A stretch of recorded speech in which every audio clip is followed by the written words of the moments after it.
So another discussion we call attempted intelligence, and this time I did not necessarily prime the conversation with background reading. Yes. Or background information. However, some of this stuff is things that we've discussed at varying points to varying degrees of depth. But the basic idea that I want to bring up here is going to be well encompassed by the classic Homer Simpson clip, where Homer was really drunk at the bar and he was looking for his keys.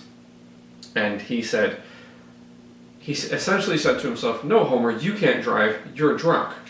Wait, Homer, you can't trust yourself. Shouldn't listen because you're drunk." So the central theme here is the degree to which you should trust your nervous system, or you should trust your senses. Okay. Right. So I brought up the concept of the dummy hand experiments. Right. Right. So there's this thing called, and I believe these experiments are often done in a paradigm that's called multisensory integration, or the manner in which you use more than one sense to integrate those sensory signals to understand what's going on. So there are experiments essentially where what you do is the person knows that one of their hands is completely invisible, like their hand is not there. They know that their hand is somewhere else, but visually they put one hand down and then a dummy hand is put on the other side. They stab the dummy hand and the person will at least report the sensation of feeling something on that dummy hand. You can feel sensations on the dummy hand, or that's the experience you believe you've had. I believe they've very likely queried this with some form of electrical measurement as well. It's probably not just the person reporting, because it's difficult to trust a person reporting. Fair enough. Right. So the fact that you can be very easily tricked into thinking that a hand that you know is not actually yours gave you sensation.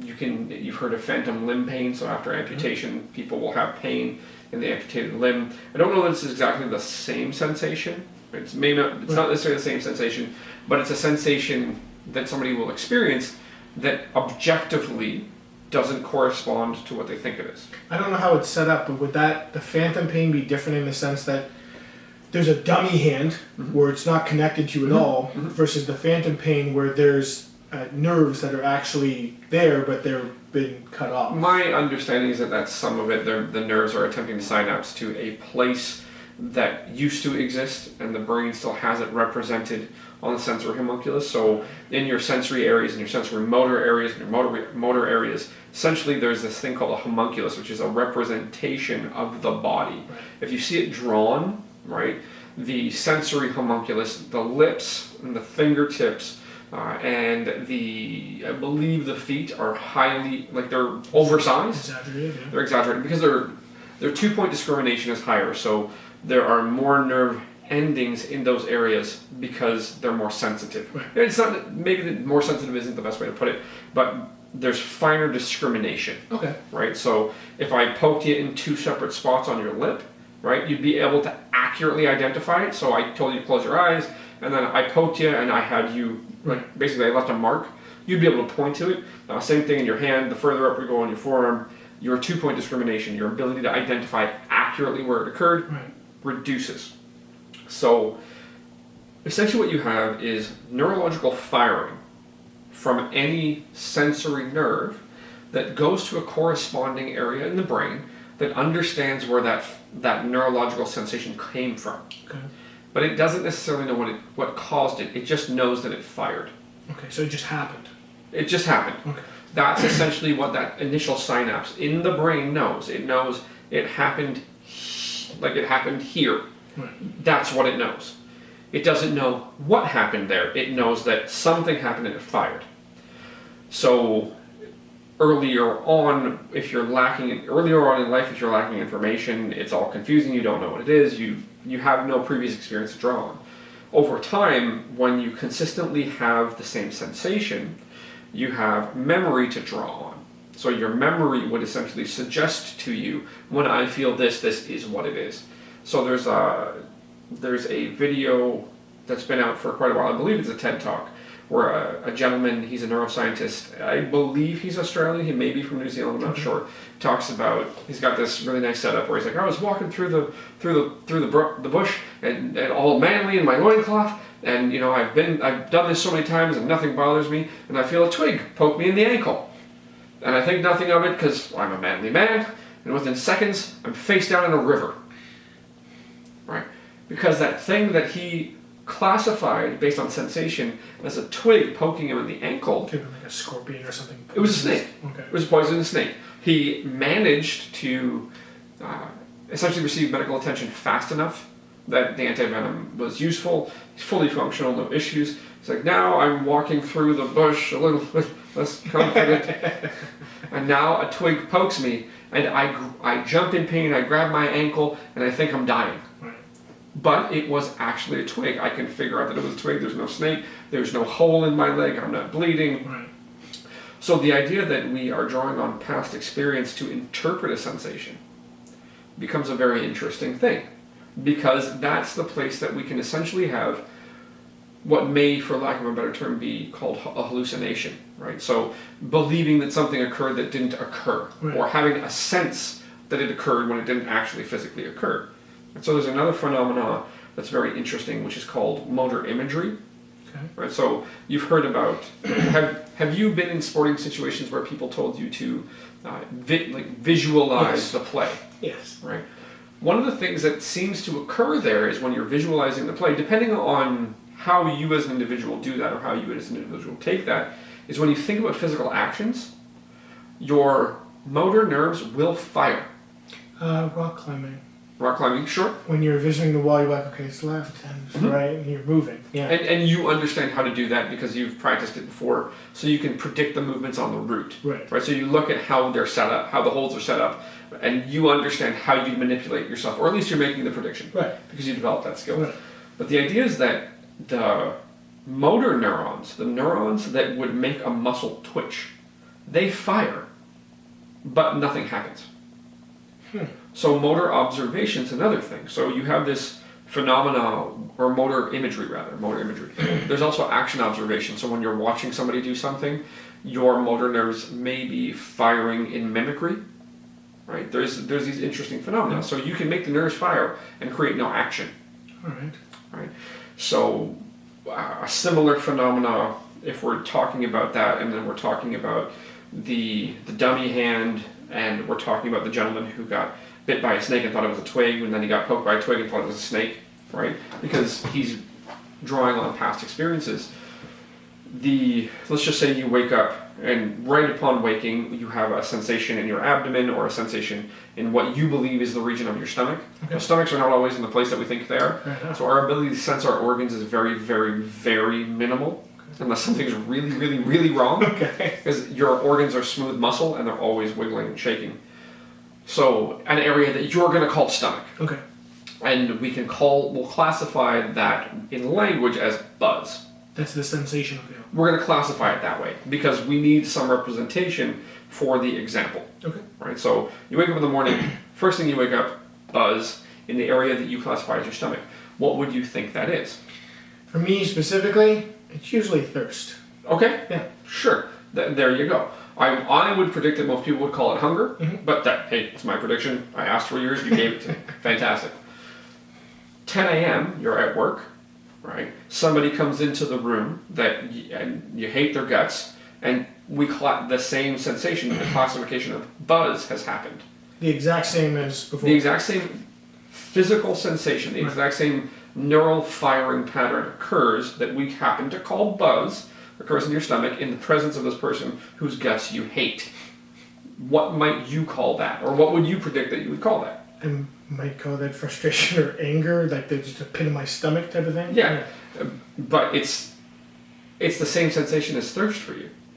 Right? So the question becomes, can you trust that in a manner where you say, this sensation is this thing? Because what we've established is, at least as a predictive model in discussion, the same sensation that we're calling buzz in the area that you call stomach has created a situation. Same neurological firing is thirst and disgust. Right. or anger or frustration. It's and you gave analogs, like it could be this, it could be this, it could be this. So the same physical sensation can lead to different, what you would call emotional states. Right. Or physical states. Right. So it's an interesting thing.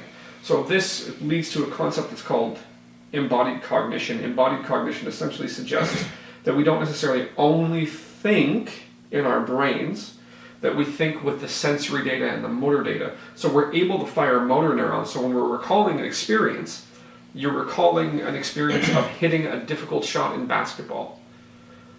That can be considered, based on my understanding with imaging, right, that when you're recalling that, the motor nerves that created the movement are firing. Right? So motor imagery. Right. So when you recall that shot, when you're telling the story of that shot, or when you're thinking about that shot, you're actually physically firing the nerves that led to actually took to that shot. Yes. That's my understanding. I may be off on that, or there may be more nuance that I don't necessarily currently know or am able to communicate in this situation. But it's an interesting thing. So we think with our nerve, like our full sensory and motor system, right? So it's an interesting thing. Now, we take another example, and this isn't necessarily one that I've seen in research, but we can make at least a prediction and discussion. So we can hypothesize as to what would happen if this occurred. So basically you can see, right, somebody approaches you, like an experimenter approaches you with a pencil, right? And they poke you in a very specific spot with the pencil. Okay. And you can see it. You get poked. Nothing, there's no physical harm that comes to you, because that's not particularly ethical, right? I shouldn't hurt you, right? I shouldn't actually cause physical harm to you. It's not ethical. But I poke you with a pencil in a manner in which you can physically sense, and you can see it. So this is a multi-sensory phenomena. You can see it, and you have a feeling. Right. So you have an experience that says, when pencil pokes me, I feel this sensation. Now what I do as the experimenter, I approach you, and now what I have is two implements. One you can see and one you can't. Okay? I have a knife, right, and underneath it is a pencil. Right. You can see the knife, I've disguised the pencil. The pencil sticks out just a little farther than the knife, right? And I don't do it in a way where it's two-handed. I do it so if I poke you with the pencil and it looks like this, now I have a knife coming in your direction, like this, and let's call it a butter knife. So you know it's blunt. Right. But it's got a pencil sticking out slightly farther than it, and I poke you. Now visually you see a knife touch you. Right. But really a pencil touched you, and it created the sensation of pencil poke. But now because you can't see pencil, you see knife, what do you think? I'm thinking that that's what the knife feels like as well. Yes. And it's confusing. Right. Well, it's not necessarily confusing. It's very clear to you because you can't identify the pencil. You can identify the blunt knife that feels like getting poked by a pencil. So now, when somebody else... Now, the third thing that I could do is I could poke you with the blunt butter knife. Right. And now it feels completely different than when I poked you and the pencil was extended to a point where you felt it, but you couldn't see it. Right. So now it feels like an actual butter knife feels. Right. Now you're confused. Right. So this is the whole stomach buzz scenario, but different. Again, this is in discussion. This is a predictive discussion around this thing. Right. Right. But the idea that your initial coding, your initial experience of being poked by a pencil can be recoded to being poked by a butter knife if I do it right and I hide information from you. And then now what I've done is I've created the same sensation in two different things with disguised information. Which means that trusting our senses completely is not the most accurate. Yeah, you've seen illusions, right? You've seen large-scale illusions, and you know that you're being tricked. You know for a fact. I'm waiting to be tricked. No, you are being tricked, and you know it. You Yeah. know, and sometimes you'll learn something whereby you understand how the trick is done. Right. Right. So you're like, oh, okay. It's because you can see it versus you can't see it, or your attention's drawn over here versus whatnot. So you know you're being tricked. You know it's an illusion, but it looks so real to you because you can't see the illusory part. You can't see the pencil under the butter knife. You can't see the pencil under the butter knife, right? So you are having exactly the experience that you believe you're having from your sensory data, but it's not necessarily the only thing that's happening. You are missing stuff. And if you're chronically going on only on your previously learned information, it's easier to be incorrect. Now, the more that you've experienced something in varying ways, you have more experience with it, so you have a larger amount of experience or data to pull from, Right. you're a little bit less likely to be tricked. A little bit less likely, because you've had that much broader experience, that much richer experience to pull from. Right. So there's a concept of errorless versus errorful learning in motor learning.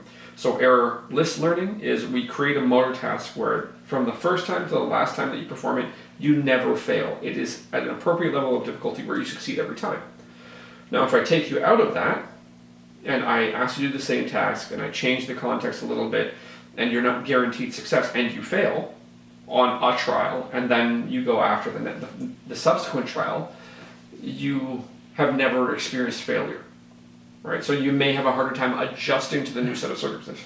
It doesn't mean that you won't. It just means you may have a harder time. Versus errorful learning, where from the start, we essentially force you to make mistakes, and then adjust and adjust and adjust and adjust. So for some skills, it seems like errorful learning is good because you have to learn to adjust.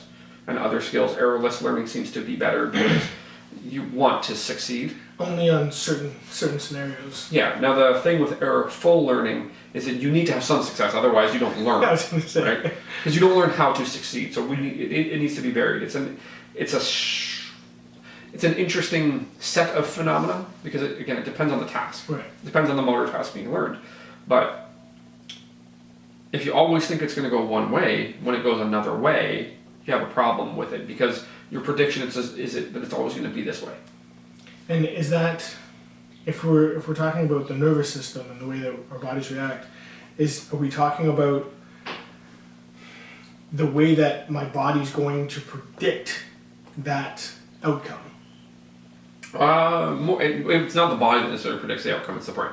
The brain. Right. So, or at least based on what I understand of where the predicting mechanisms would occur, it's the brain. Okay. So I'm in a situation where I've only ever shot 3-point shots in my high school gym. Okay. Right. So the lines are a certain color, the walls a certain color, the background is clear. The floor's a certain grade. Yeah. And then you put me and I learned how. I've never missed a 3-point shot there from one spot. Now, even in that same gym, you put me in another spot, right? It's the same distance, but the angle's different, the light's in a different spot, or like I'm in a different spot in relation to the light, so it impacts my vision, and I start to miss. Right? I'm only good at shooting from one spot, right? You'll see, if I'm not mistaken, on NBA sharp shots, that there are specific areas where players are very good at shooting from and not good at all shooting from other spots. So they become very good at that. You've changed the dynamic slightly, and they're just not as good at it. Right. They're not as good at adjusting that skill. They're clearly amazing here, but you put them over here on the same floor, Right. and they start to have problems. They're just not as good at it, and they haven't learned how to adjust. Versus there are some players who it doesn't matter where you put them, they're gonna hit because they're good at adjusting. Right. That seems to be at least some explanation for it. Right. So the idea broadly is that more or less, we're consistently drawing on previous experiences. So, did I say previous properly? You did say previous properly, just Okay. now. Sorry, I was like, whoa. I had a moment. Every once in a while in discussion, you'll have those moments where you can tell that you're communicating clearly with the person in front of you, but you're not sure that you said it clearly. But wouldn't that be this whole thing where Yeah. you're just unsure? It seems like it. I really didn't plan that. I was saying it was a good example. No, but it wasn't on purpose. But you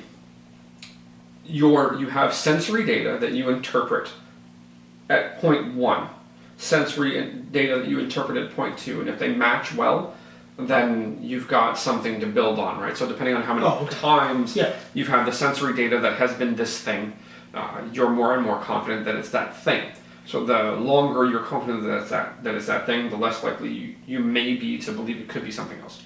Right. So we're essentially predicting stuff based on the input that's coming in. So we have exteroceptive, or from the outside world, interoceptive from the inside world, and then we have previous experiences, and these all come together in varying ways whereby we predict outcomes, right? So the way that I've seen this done is as I'm talking, you are predicting the words that are coming out of my mouth. Right? You did that faster only because you saw an example on a video. But for other people who may be engaging in it, you did it too fast. So you screwed up the example, sort of. It still works, but not as well as I would hope. Now, the idea is that that prediction is there, right? So you are paying attention, but you're not necessarily fully engrossed. You're not fully engaged. Because it's obvious that our senses can be very easily tricked. When you see what you see, or when you experience what you experience, that's what you're experiencing. But it doesn't mean it's the full story. Okay. Right? So you are seeing thing in sky, right? But it may be because of some other things that have come together to create that, but you think it's sun. Right? All right. Because you have a previous experience of sun, and I can mimic it, and you're like, oh, it's the sun. But it's not. Was that similar to the example we were talking about, like dim lighting may cause shadows and weird shapes, and you might imagine it to be something else? So you brought up the concept of being in your own home and able to navigate with no issues in the dark. Yeah, there's a certain level of light. You can see the shadows. You know what it is. But let's just say somebody put a coat on top of the chair in a ball.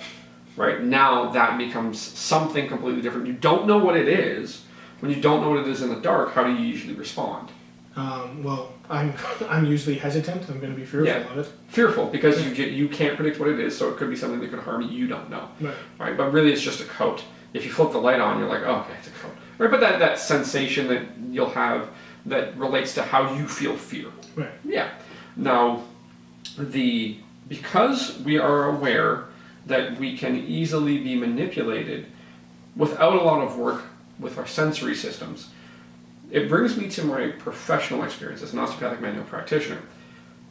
There's a large kind of overarching concept that osteopathic practitioners will claim to have listening and seeing and listening hands, right? So their hands see and listen, and they know what's going on with the body. But because we know that if you don't know where you are, if you're missing information, all I feel is what I happen to be touching. So I get essentially what would be considered a blind sense, right? So that's tactile sense. I have a nerve fire in that specific position, giving me a specific read of something, and it goes to my brain. Now, if I walk into a dark room, I don't know what's there, and I start feeling around, I don't know what it is. There is a phenomenon where if I've touched something before and seen it at the same time, right? So if I've seen a light switch before and I've touched a light switch before, when I touch a light switch blindly in the palm of my hand, I will know what it is, or I'll very likely know what it is. It's called stereognosis. Right? So it's the ability to predict what you're feeling without seeing it, right? Because you've seen it before. And touched it before. Yeah. So seen and touched. But if I walk forwards and I'm in a room and there's a patient there and I don't even know where they are, and I start to feel around, and I feel something round and somewhat soft, right? I don't know if that's a shoulder, I don't know if that's a cheek, I don't know if that's gluteal tissue, I don't know what it is. Yeah. So the idea being that no matter how well trained I am, I need a reference point, right? So we have a map of our own body in our brain, and because we can see stuff, we can begin to map somebody else's body. And when we see it and feel it, we put those things together, and we can build a predictive map. We can build an accurate map, like a point map. I've touched this thing, and an error map, like I missed and I ended up here, but this is where I need to go.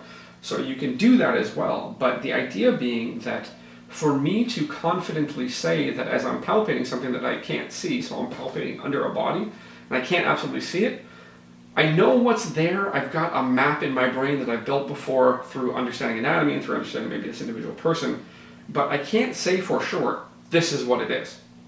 I can't. So my general claim is that I can sense differences in things that should feel the same. Okay. So if I'm in a soft tissue area, all that soft tissue should feel a certain type of soft. So all of this should feel the same. Should feel similar. Right, similar. And until I get to a certain area, and it should change because I'm closer to bone, right? It should get firmer and firmer the closer I get to bone.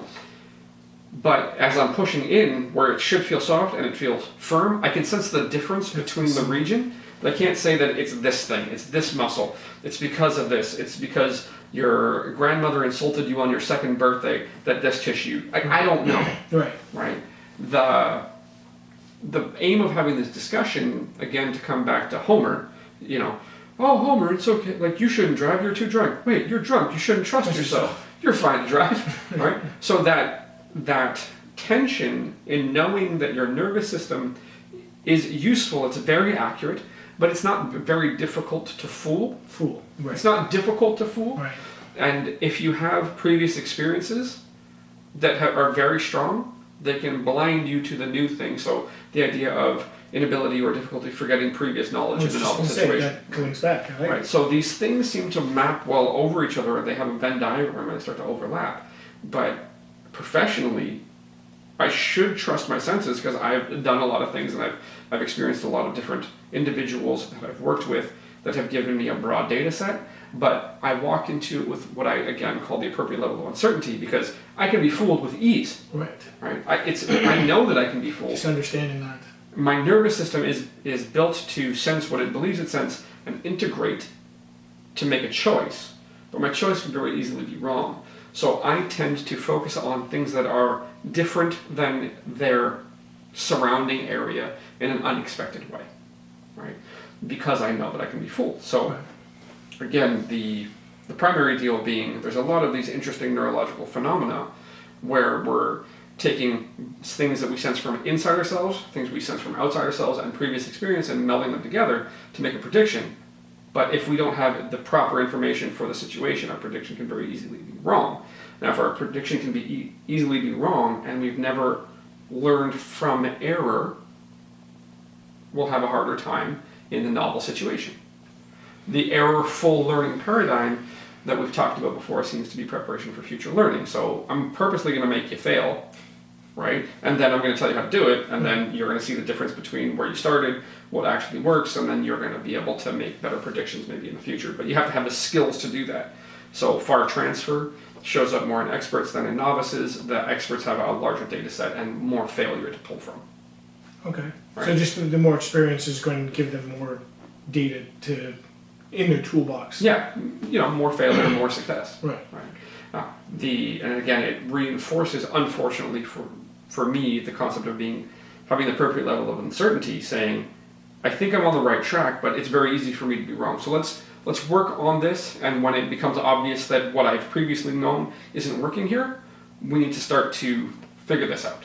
Right? So hopefully this hasn't been overly rambling or overly in too many directions, that you understand that, again, as Homer said, hey, you shouldn't drive, you're drunk. Wait, you're drunk, you shouldn't trust yourself, right? Just understanding that your nervous system is very useful, very accurate, however, it's very easily fooled, so don't act like everything you're seeing is, or feeling is what it is.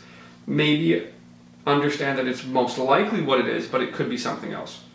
Anything to add to that? Well, I was wondering if it would be a good point to add where you were saying that you have enough knowledge up to this point, and when that stops working, to have that appropriate level of uncertainty, and I don't know if try something new is the right term, but just to adapt, to kind of don't keep doing the same thing that you've already done, because it clearly isn't going to take you into that new area because you already did it. Right. So I just understanding that changing and adapting is important in that way that you were going to learn and use the previously learned knowledge and experience, and then go forward with that. That would be the hope in the air. Well, other discussion done. Clink the bottoms. Talk to you soon.